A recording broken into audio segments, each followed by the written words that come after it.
안녕하세요. 선한 로열러더 쌤입니다. 2023년 5월 3일 수요일 시황방송 시작하도록 하겠습니다.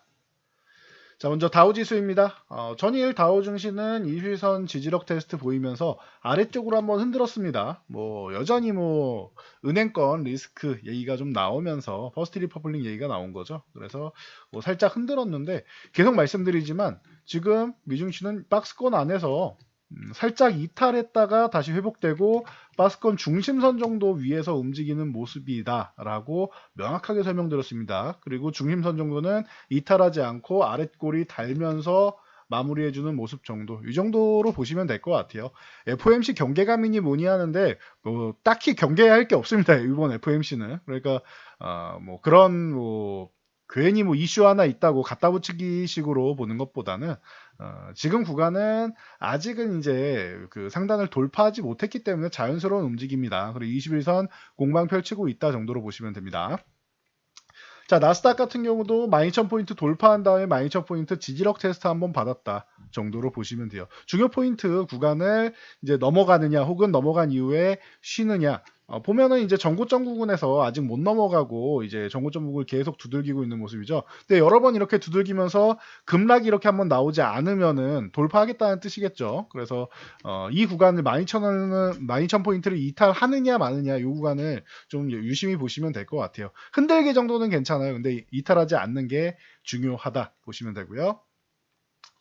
자, 코스피 이 박스권 돌파가 나오고 흔들기 정도는 나왔지만 바로 회복은 나왔다. 21선만 올라타면 된다 말씀드렸는데 요 사이에서 이렇게 쉬고 있습니다. 그래서 이 주도주들이 어제 반등이 나왔는데 제가 볼 때는 짧은 반등이다라고 말씀을 드렸죠. 네, 그래서 이 구간에서는 다음 주까지는 강력하게 돌파하면은 저도 좋겠지만, 수급이 더 좋아져서 돌파하면 좋겠지만 다음 주까지는 보수적으로 횡보한다 생각하시면 된다 말씀드렸어요. 올라도 크게 못 오르고 내려도 크게 못 내려가는 제한적인 상하방 등락 가능성이 매우 높다 말씀드렸습니다. 다른 이슈가 있다 이런 것보다는 수급적인 동향이 제일 크다라고 말씀을 드렸습니다. 그래서 옵션 포지션이 양쪽이 막혀 있기 때문에 그렇고요.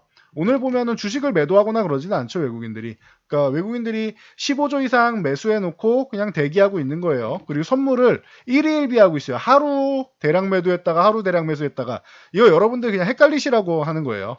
그 정도로 생각하시면 되고요. 그리고 외국인들도 한 집단이 있는 게 아니라 여러 집단이 있으니까 나는 이런 생각을 갖고 있어 라고 표현하면은 다음날 나는 생각이 좀 다른데 라고 표현하는 부분도 있는 겁니다. 그래서 그 정도로 보시면 되고, 의견이 좀 갈린다 보시면 되고, 우리나라도 증권사별로 다 전략이 다르지 않습니까?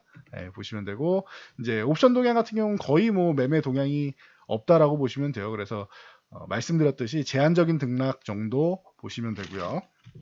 코스닥은 반등이 나오고 있는데 830, 830, 요 구간 흔들기 이후에 이렇게 조그마한 반등이 나온 거고, 전고점을 다시 돌파해서 바로 넘어가느냐 이런 것보다는 제한적인 상승 21선 정도에서 한번 맞고 이렇게 쉬었다가 이렇게 수렴 과정을 한번 거치면서 기간 조정을 조금 만들어 놓고, 그리고 나서 돌파, 밑으로 한번 흔들고 돌파해도 되고 그냥 넘어가도 되고요. 결국에는 넘어갈 거라고는 보는데 기간 조정을 조금 받으면서 가면 좀 더 이제 건강하게 증시가 상승할 수 있다. 즉 더 많이 올라갈 수 있다라는 이런 부분을 강조해 드렸죠. 그래서 지금은 조금 쉬는 거 나쁘지는 않아요. 그러니까 참고하시면 될 것 같아요. 네.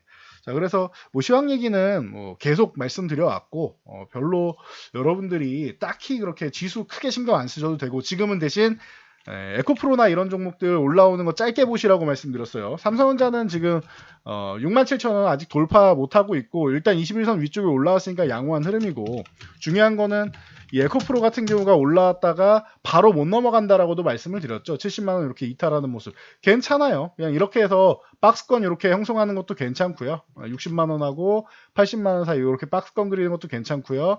고점을 살짝 낮추면서 이런 식으로 기간 조정 받는 것도 괜찮습니다. 그래서 실망할 필요 없다라고 말씀드렸고, 단기적으로 이만큼 올라오면은 여러분들 한 번 정도 정리하면서 보셔야 된다. 바닥권에서 32%나 바로 올라왔다라고도 말씀을 드렸죠. 그러니까 이 부분 참고하시고, LG에너지솔루션 같은 경우 60만 원을 좀 넘어가 줘야 되는데, 얘가 넘어가 주면서 지수가 이제 2550 넘어가서 치고 달리기 시작하면은 다시 한번 또 이제 더 강해질 수 있다 이런 말씀을 드렸는데요. 오늘은 쉬는 날이다 보니까, 그리고 뭐 이런 얘기가 나오고 있죠. 중국의 이제 점유율이 굉장히 늘어나고 있다 이런 얘기를 계속 하고 있는데 중국은 중국 자체적으로 자체 시장에 본인들 배터리만 보조금을 제공하기 때문에 안정적인 이제 매출처가 있어서 그런 거고 우리는 글로벌로 뻗어나가니까 뭐 그런 거다. 그런 차이가 좀 있는 거다 보시면 될 것 같아요. 우리나라가 점유율이 이렇게 뭐 밀린다라고 생각하실 필요 없습니다. 중국만 제외하면은 뭐 압도적입니다. 예, 참고하시고요.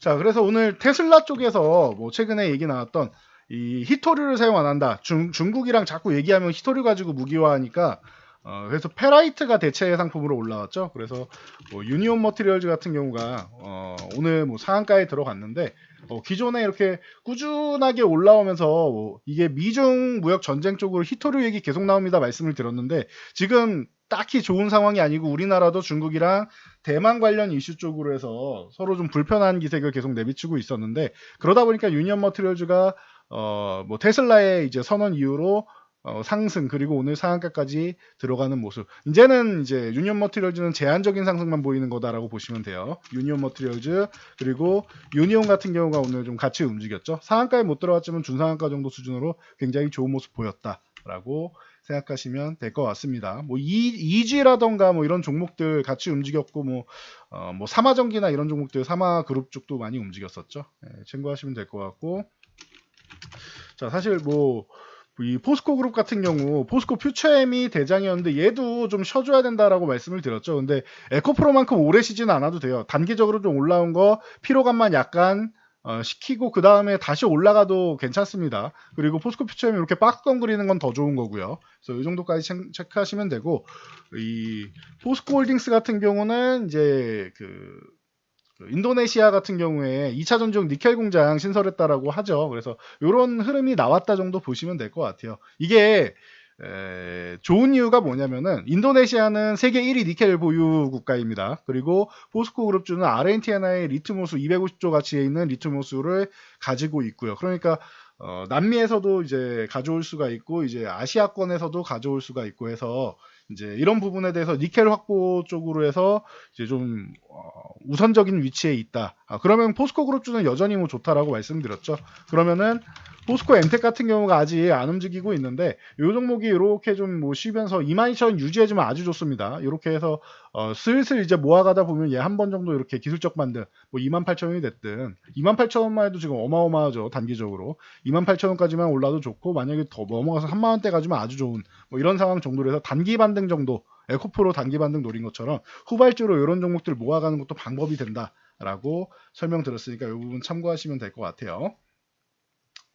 자 그리고 뭐 엔터주 같은 경우 보시면 좋습니다 말씀드렸는데 하이브가 오늘 30만 원을 건드렸습니다. 여기서 이제 뭐 치고 가도 좋고 여기서 조금 쉬었다가 가도 좋습니다. 이제 이격이 좀 벌어져 있기 때문에 워낙 뭐 나이스하게 올라왔기 때문에 조금 휴식 구간 숨고르기 하고 가는 것도 괜찮다 보시면 되고요.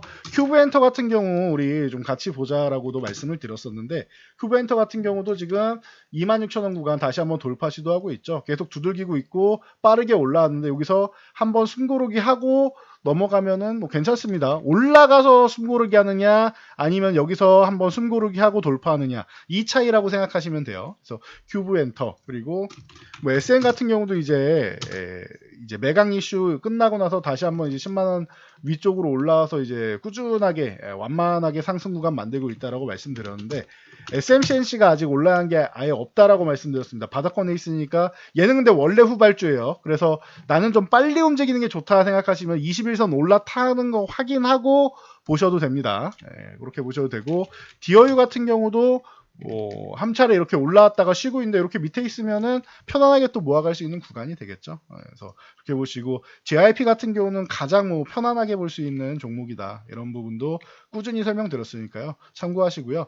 최근에 이제 그 전쟁 관련주들 다시 한번 부각되고 있다 말씀드렸는데 흑해 곡물 협정을 이제 다시 한번 연장을 해야 되는 입장이죠. 러시아가 계속 곡물 쪽 같은 경우에는 그래도 제 연장하면서 이제 뭐 계속 뭐 곡물 쪽은 그래도 어느 정도는 풀어주려고는 하고 있는데 이번에 또 연장을 하는 회담이 재개된다라고 합니다. 그래서 이 부분 뭐 참고하시면 될 것 같아요. 그러다 보니까 이제 뭐 미래생명자원이라던가 이런 종목들 그동안 뭐 꾸준히 이슈가 있었던 종목들이 좀 움직임이 나왔다 보시면 될 것 같아요. 기존에도 말씀드리고 나서 전쟁 관련주들이 심상치 않습니다. 말씀드린 대로 이렇게 급등 한번 나왔죠. 그리고 나서 관련주들 뭐 한일사료라던가 이런 종목들 다 움직이고 있습니다. 말씀드렸는데 한일사료는 돌파 시도한 다음에 다음날 밀리고 요 6,000원 구간에서 저항받고 있으니까 6,000원 넘어가줘야 된다라고 보시면 될 것 같고요.